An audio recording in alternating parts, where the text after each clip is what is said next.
Hi guys, দেখেই বুঝতে পারছেন আমি আপনাদের জন্য কি নিয়ে এসেছি।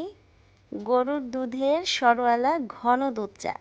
এই চাটা দেখে হয়তো অনেকেরই জিভে জল চলে আসছে, আর জিভে জল আসাটাই স্বাভাবিক। যারা চা প্রিয় মানুষ তারা এই চাটা দেখে অবশ্যই খেতে চাইবেন।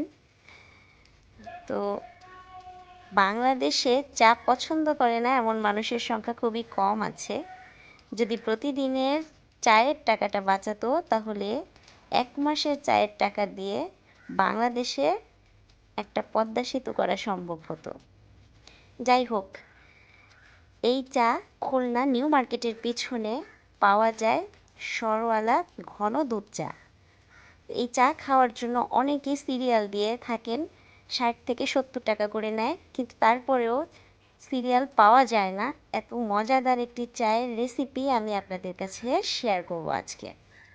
তো চলুন দেখে আসি কীভাবে তৈরি করব। তো প্রথমে আমি দুধ জাল করে নিয়েছি এবং দুধটা আমি 2 দিন একটানা জাল করেছি মোটা সর পড়ার জন্য। দেখতেই পাচ্ছেন অনেকটা ঘন এবং মোটা সর পড়ে আছে। এটাকে আমি একটু গরম করে নিচ্ছি ভালো করে। এবার একটা পাত্রে আমি 3 কাপ পানি দিয়েছি এবং 3 চা চামচ চিনি দিয়েছি। যদি চিনি কেউ বেশি খেতে চান অবশ্যই বেশি দিবেন। আমি কিন্তু 4 কাপ চা বানাবো, এ কারণে আমি 3 কাপ চিনি নিয়েছি এবং চা পাতা আমি 4 কাপ দিব, মানে 4 কাপের জন্য 4 চা চামচ দিব। আমি আবারও বলছি, চা পাতা আমি 4 চা চামচ দিব এবং দিয়ে আমি খুব ভালো করে জাল করে নিচ্ছি। আমি এটাকে 3 কাপ পানি আর 3 চা চামচ চিনি, যারা চিনি বেশি খেতে চান বেশি দিবেন, এবং চা পাতা নিয়েছি 4 চা চামচ। এবার আমি ওই সরওয়ালা দুধ থেকে 1 কাপ দুধ আমি এখানে ঢেলে দিচ্ছি। এখানে যে দুধটা ঢালবো সেটাতে আমি সর প্রয়োগ করব না, সরটা আমি আলাদা করে রেখে দিব। এই চায়ের আমি 4 কাপ নিয়েছি বিধায় 3 কাপ পানি এবং 1 কাপ দুধ নিয়েছি। দুধটা আমার ঘন ছিল। যদি আপনাদের ঘন দুধ না থাকে গুঁড়া দুধ একটু মিক্সড করতে পারেন, তবে আমি যেই রকম প্রক্রিয়া দেখাচ্ছি এটা পারফেক্ট হবে। এবার আমার জাল করা হয়ে গিয়েছে, আর আমি দুধের সরগুলোকে একটা কাপে ঢেলে নিচ্ছি। একটা চায়ের কাপে আমি সরটা প্রথমে উঠিয়ে রেখে দিচ্ছি। একটু ভালো করে খেয়াল করেন, আমি সরগুলো উঠিয়ে কাপে রেখে নিচ্ছি,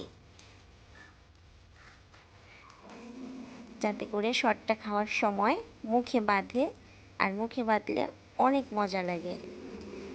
এবার আমি একটা ছাঁকনির সাহায্যে আমার যে জাল করা চাটা ছিল সেটা আমি কাপের উপরে ঢেলে দিলাম।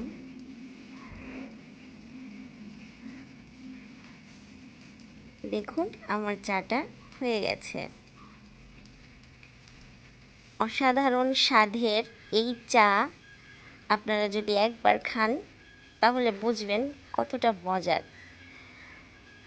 দেখছেন সরগুলো উপরে ভেসে আছে, এবার চুমুকে চুমুকে সরগুলো মুখে যাবে এবং মুখে যেয়ে এটা আমাদের খেতে অনেক ভালো লাগবে।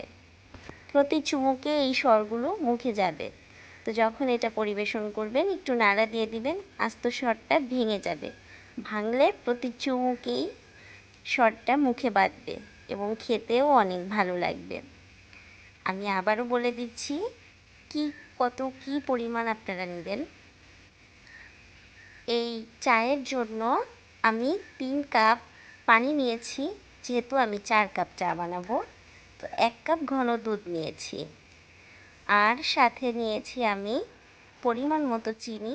অনেকে চিনি কম বেশি খেতে চান, সে অনুযায়ী চিনি নেবেন।